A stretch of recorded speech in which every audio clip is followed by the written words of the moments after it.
أنا أقول لكم إنه أما أن نبني وطن وأما أن نذهب. يجب أن نبني وطن مثل الأوطان الأخرى. أنا أرجع من الدوحة أبكي،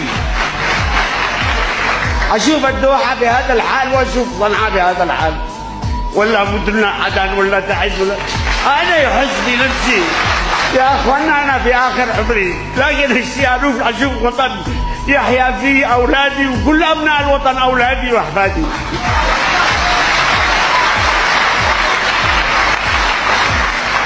بنضل نعيش هكذا الدهر كله مش معقول. العالم كله يتقدم، إثيوبيا تتقدم، جيبوتي تتقدم جنبنا، دول عربية كانت متخلفة عنا اليوم أفضل منا بكثير. حرام هذا الكلام.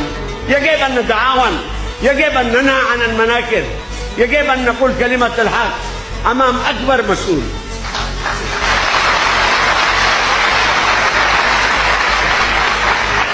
والله إذا سكتنا عن قول الحق فنحن شياطين خرس.